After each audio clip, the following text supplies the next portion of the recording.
Hello friends, today we will discuss a very important topic of modern history, that is First Anglo-Maratha War in detail.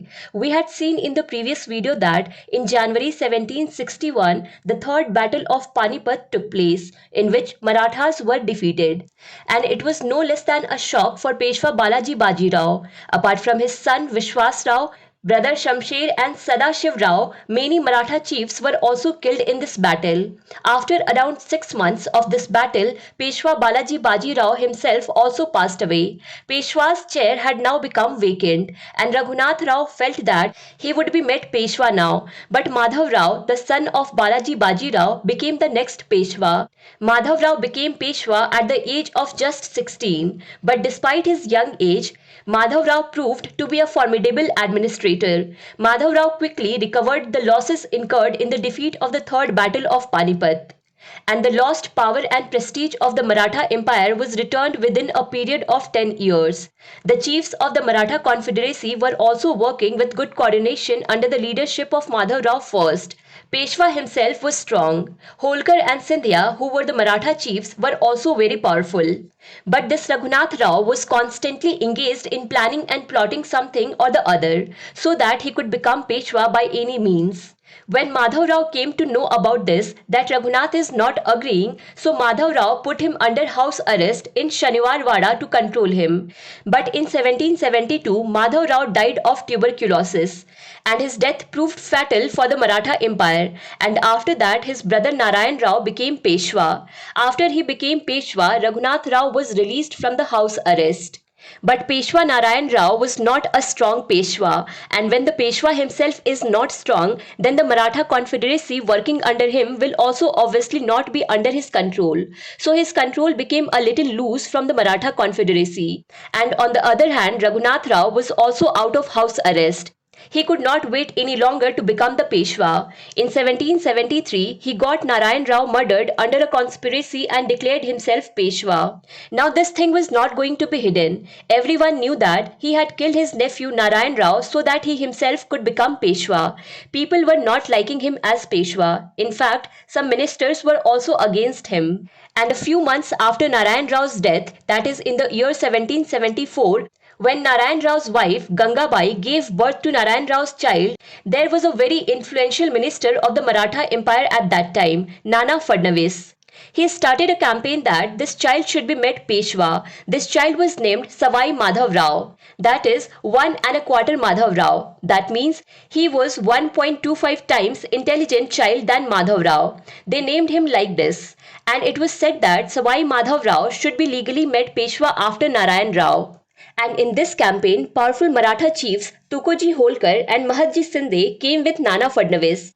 After this, some other influential people of Maratha Empire also formed a council under the leadership of Nana Fadnavis, which was called Barbhai Council, in which there were total 12 people including Nana Fadnavis. And Tukoji Holkar and Mahatji Shinde etc. were also part of this, and their aim was to make Savai Madhav Rao Peshwa. And that time also came very soon when Barbhai Council succeeded in this campaign, and they declared Savai Madhav Rao Peshwa. Savai Madhav Rao is also known as Madhav Rao II. Madhav Rao II was only 40 days old when he became Peshwa, and on the other side his uncle was 40 years old, and no one was making him Peshwa. Now this 40 days old child cannot handle the administration. So on his behalf, Nana Fadnavis and Barbhai Council were running the entire administration of Maratha Empire. Now this man, Raghoba, was not one of those who could understand. He didn't stop when Madhav Rao was there. Madhav Rao also had to put him under house arrest, and after that he got Narayan Rao killed. So will he leave this 40 days old child?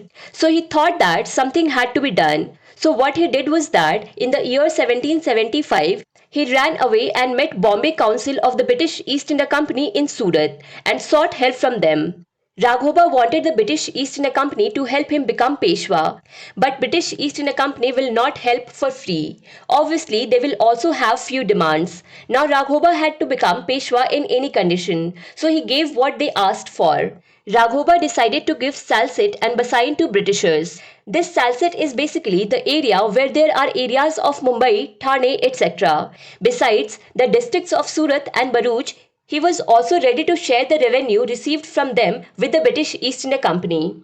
Now these are the things that Rakhoba had offered to Britishers. Now what Britishers were giving him. So Britishers said that you do one thing, take our 2500 soldiers. So Raghunath Rao wanted this only, that someone should support him.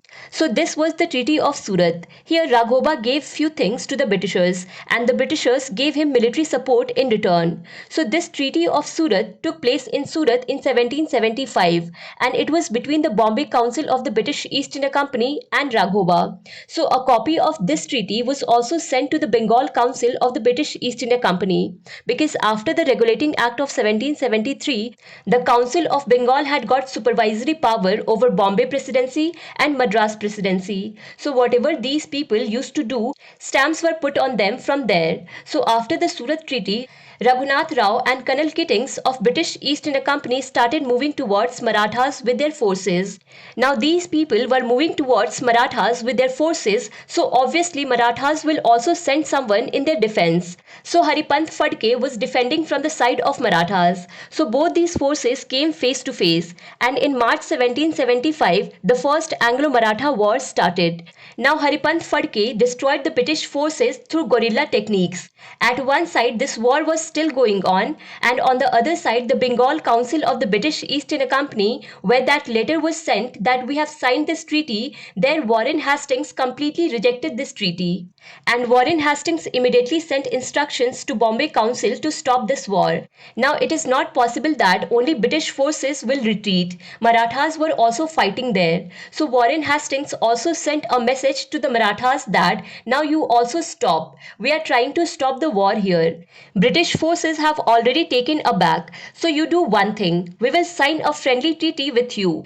And for this work, Warren Hastings sent Colonel Upton to the Marathas. And in this way, in the year 1776, the Treaty of Purandar was signed between the British East India Company and the Marathas, where it was believed from the British East India Company that they recognized Savai Madhav Rao as the Peshwa. This is the most important fact of this treaty because before this they were supporting Raghunath Rao. So it also means directly that Britishers would not consider Savai Madhav Rao as Peshwa because they were fighting this war to make Raghunath Rao Peshwa. So this was the most important part of this treaty. And along with this, they also said that we will return the territories of Marathas that we have acquired during this war.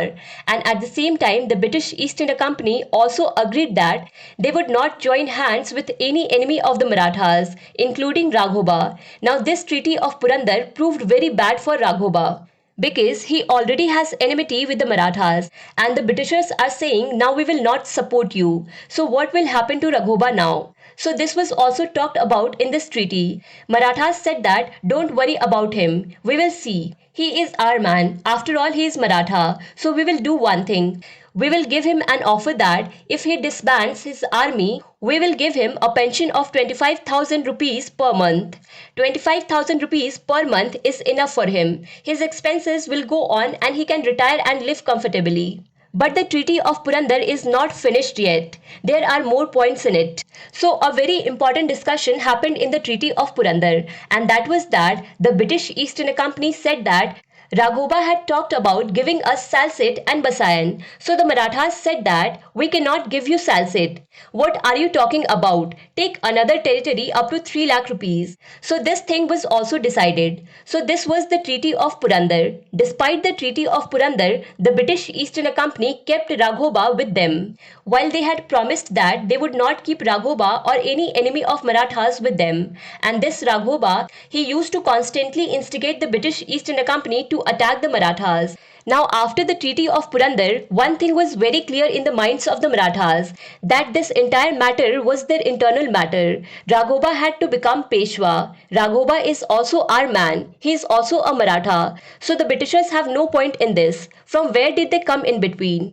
And the root cause came out that the British East India Company might have started feeling that they can compete with the Marathas. So the Marathas were now trying to improve their position, and to improve so much that next time if the British East India Company comes in front of them, they would not be able to stand. For this, they signed a friendly treaty with France in 1777.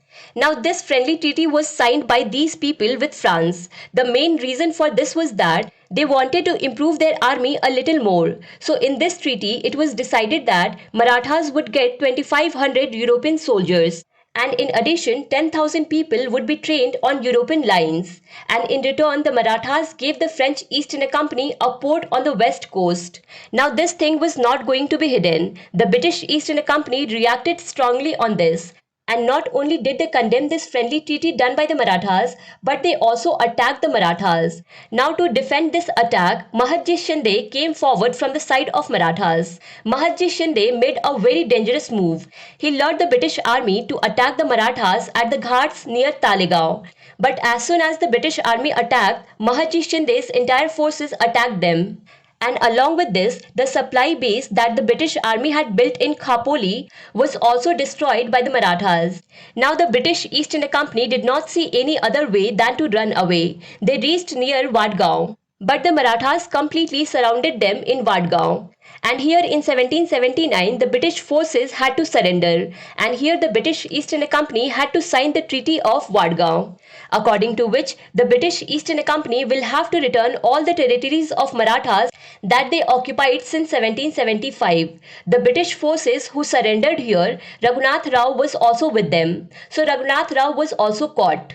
Now when Raghunath Rao was caught, he folded his hands and he said that, yes, I agree that I am responsible, that whatever attacks are being done on Marathas, I am getting all these done. So Marathas said that, okay, whatever you are doing, you stop all these. Why don't you retire?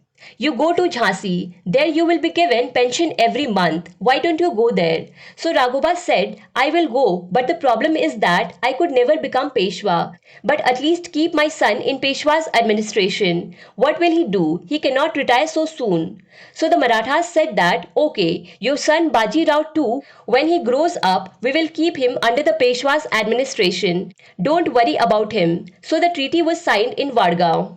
But there Warren Hastings refused to accept the Treaty of Wadgaon. Warren Hastings said that, how could you make us surrender? So he sent three different forces. First under the leadership of Colonel Goddard, second under Captain Popham, and third under General Kamek. When their forces were entering, they were just capturing. Colonel Goddard captured Ahmedabad in February 1779. After that, Captain Popham captured Gwalior in August 1780. Immediately after that, in December 1780, the news came that Colonel Goddard had captured Basayan as well.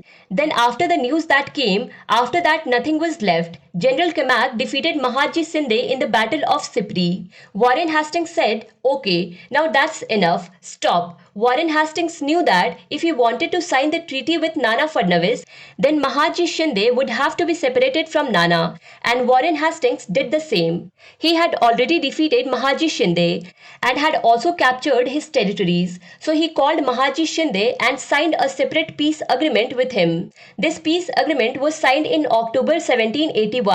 Warren Hastings said that, look, all your territories will be returned back to you. You just have to do one thing, that between the Peshwa and the company, you work as a mediator. This was a very strong move because basically Mahatji Shinde would no longer work with the Marathas, but during the treaty, he would work as a neutral person. The purpose of doing this separate treaty with him was that he should be separated from Nana Fadnavis, and he should participate in this treaty like a neutral person, which is going to happen between British East India Company and the Marathas. This was the main purpose, and under these circumstances, the Treaty of Salbai was signed between Maratha and the British East India Company, where the first term was that Salsette would remain in the possession of the British East India Company. But there was some relief for the Marathas from the fact that all the territories that the British East India Company had conquered since 1776 were being returned to the Marathas.